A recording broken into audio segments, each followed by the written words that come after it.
Whoa! Osiris is in trouble, and of course, you're his only hope.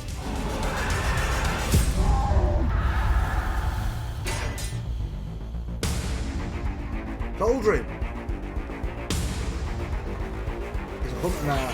We warned you it was going to be dangerous down here. Impossible. No! Bro! Bro! Are you mad?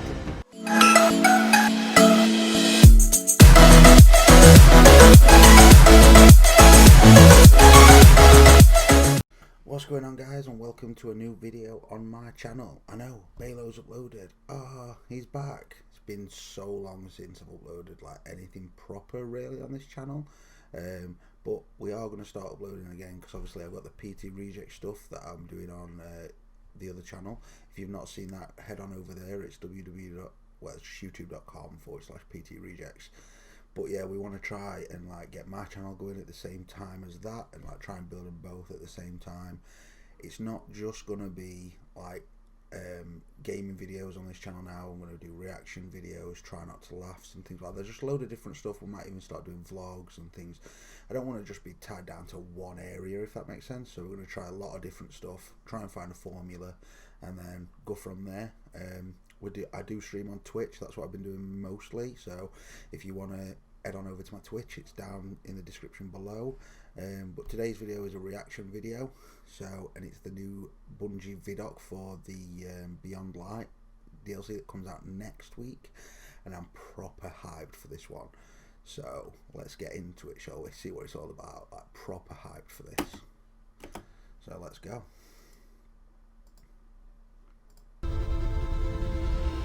Beyond Light kicks off the next trilogy of stories that we're trying to tell with Destiny. Hopefully it's a good one, not like Shadowlands. Shadowlands. Players are going to go on a journey to discover the true nature of light and dark.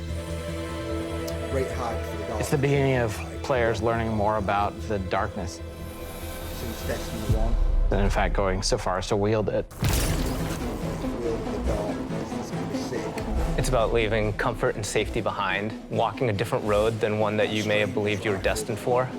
What makes something bad? What makes darkness dark? Who's right?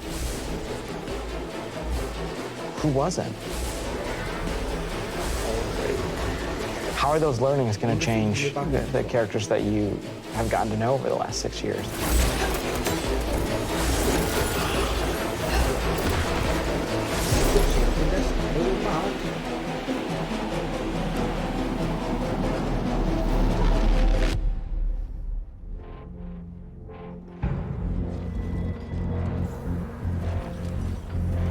Beyond Light's really the beginning of a new adventure. Guardians, for the longest time, have been bathed in the light, sort of this altruistic force fighting back evil. And now we're starting to move into that gray area between the light and dark. If the darkness reaches out, we must reach back. I will not sanction this. In Season of Arrivals, the Vanguard is divided. You have some characters telling you, we should fight these ships, and we have other characters who are saying, no, we should find out what they want. We should get to know them and understand more. But it definitely comes to a head.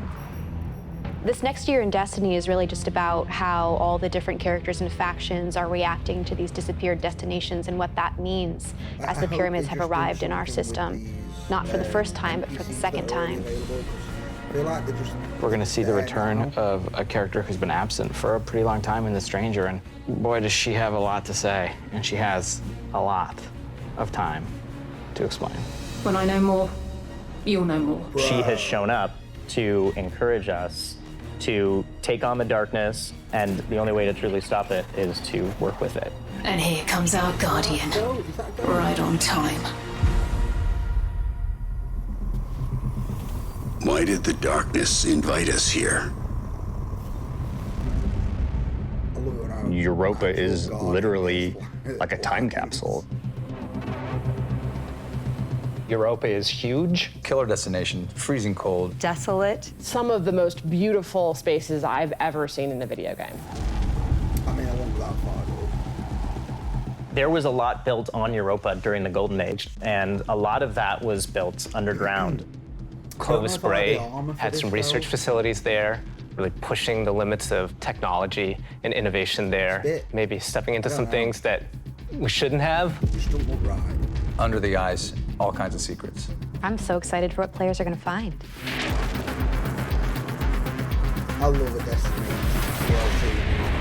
Such a good week of video games. Like, I don't even do the raids on the Storm on Europa was actually something we've wanted to do for a long time. So much fun. We wanted it to feel harsh. The weather system is so awesome. Like, you're walking through an open space and all of a sudden things start happening. Coming across like Fallen or Vex for the first time, you can barely make out the glow in their eyes. Bro. The sound of the wind, the ice will change based on what the weather is looking like. You'll actually feel every piece of the environment changing around you to match the storm. That's pretty cool.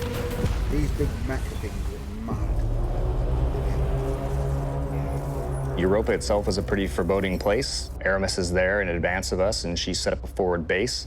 She has lieutenants who have gotten their hands on stasis, gotten their hands on the darkness, and they're learning to wield it. One by one, we will rise again. And so I think her motivations are really interesting, too. Today, we begin breaking free from our chains. Aramis really challenges a lot of the ways that we think about light and darkness. She's gonna make you think about your relationship with the Traveler. She's a compelling leader, and she has a vision. And especially after the collapse of their society, people, I think, the Fallen wanted someone to follow. Is the light gonna be enough? I think we've seen that we need some new tools to fight our enemies with. Maybe it's time to fight fire with fire, or ice with ice. Maybe stasis stuff looks sick. Stasis is, not just a set of new supers, but it's a new damage type. We've got Solar, Void, Arc, and now we've got Stasis. Clean. The idea for Stasis all really came back from the gameplay idea of freezing someone. That was kind of the theme that everyone kind of rallied behind. Dima's an amazing concept artist, had some images that really kind of put us on the right path. That concept. What really was landing with that was the more crystalline notion.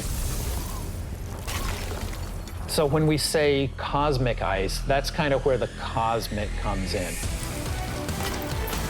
Well, 'cause it's from space. Once he freezes solid, I'm able to hit him again and just shatter him into pieces.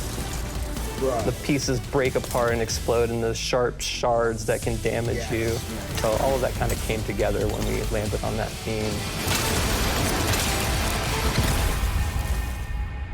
Right.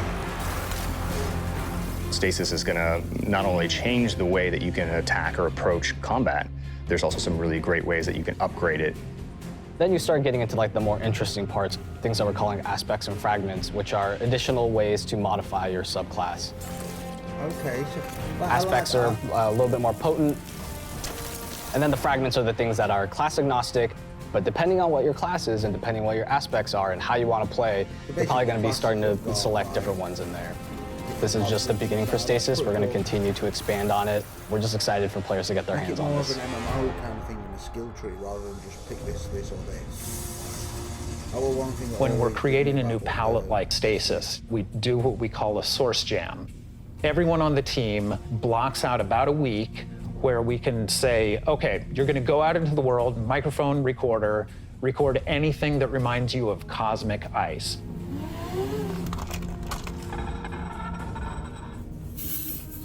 That gives us the palette that we can build the eventual sounds out of. I found personally that the best way to do it was at night. But doing screams, screeches, and blood-curdling yells is a little scary at night. Then I had a really rumbly stomach, and that also was recorded. There was also a breast pump. What? Fucking breast pump. You have to make use of what you got.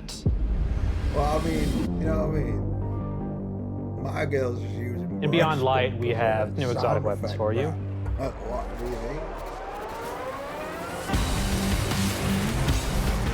No Time to Explain is coming back. Yes. Instead of just being the gun that refills your magazine when you land precision hits, you actually get a little time portal, and it starts spitting out rounds alongside you. Bro, that's mad. You can actually have that on top of the Arc Soul, so you can be your own little mini firing squad and build for it. Another one we have is the Laments. It uses up your sword's energy to give yourself a new combo that ends up in a big spinning slash. Probably the largest selling point for a lot of people is that it slices right through barrier champions. I think the largest draw for most people is actually going to be the fact that it is a chainsaw sword. Maybe. Yeah. I mean, it being a chainsaw does that. For Beyond Light, we really wanted to create exotic armor pieces that formed a key part of your build around which all the other parts of your build could revolve. For example, the Titan gets the Icefall Mantle, which is a set of exotic arms that looks like it is crafted from Golden Age tech. When you activate it, you sort of slam your arms down, create a burst of stasis energy, and then you cover yourself in an overshield. Yo. The Warlock exotic is Necrotic Grip. If you are facing a wave of thralls running at you, you can nail them with your melee attack, and it starts to burst and sort of cascade through the whole group. Yo, that is, I know what that strike is. No, it's Omnibus. Omnibus strike is that for some reason. There's a lot there for newcomers coming in too. If you've got a friend who hasn't tried it out, it's a really great time to jump in on New Light, that entry experience for free players. Last year, when New Light launched, we brought back a small portion of the Cosmodrome. This year, we're bringing back a much larger portion of the destination. It takes some of the experiences that started with original Destiny 1, but puts them and stitches them together in a different way and adds new things and tells a different story. What you're gonna meet in this new opening experience is a character with not one, but two names from Fast and the Furious, Shah Han. Thank the light. I didn't think we had other Guardians on patrol here. What I love about the Cosmodrome is it feels like Destiny distilled.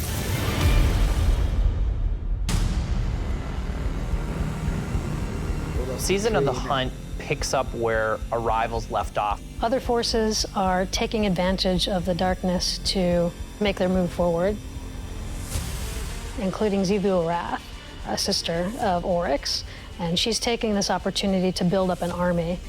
And we're working with Osiris to try to stop her.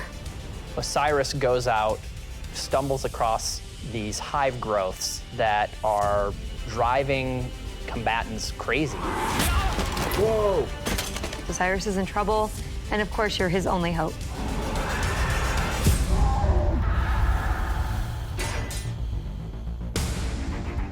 Cauldron! He's a hunter now. We warned you it was going to be dangerous down here. Impossible. No! Bro! Bro! Are you mad? We finally catch up to what we saw at the end of Forsaken, where we saw Aldrin being brought back to life by a ghost. Aldrin, who now refers to himself as Crow, he doesn't know what he did. The slate's been wiped clean when he was resurrected as a Guardian. We know what he's done, and we know what he could be capable of doing. So now we're going to spend some time watching him go back and forth. And that's going to question how we look at him, how we look at ourselves, how we look at the light, how we look at darkness. In Season of the Hunt, we're partnering with the Crow and Osiris to take down the High Celebrant. Bro, there's some It's creating these cryptoliths around the system, and those cryptoliths are attracting Elixian Cabal and corrupting them. So Xivu Arath is essentially corrupting herself an army, and it's our job to put a stop to it. I'm really excited to see Xivu Arath fleshed out more and to find out more about her relationship with Savathun and what that means for year 4 of Destiny. Savathun has been placing dominoes, and at the end of year 4, she's going to knock down the dominoes. We're going to see what she's been really up to. And so this year, she's putting the last pieces in place. Savathun. Destiny is just a really incredible world. Yeah. And there are so many stories for us to tell. We have a lot to look forward to. Beyond Light, then the Witch Queen, and then Lightfall, and all the seasonal content between. We feel like we've got a really great way to bring people together. Working through COVID and working through some of the other turmoil in the world right now has been really challenging. I have to admit, I've been pleasantly surprised with how well we've been able to get things done. We're committed to your characters and your community of players. We want to meet you where you are. I think the thing that excites me the most about Destiny's future is how much it's rooted in where we come from. Seeing villains revealed and finding out secrets that we've been hinting at for years. When I look at the team that we're building and continuing to grow and hire, the new leaders that are coming up in Destiny, that gets me super excited. Destiny's best days are ahead of us.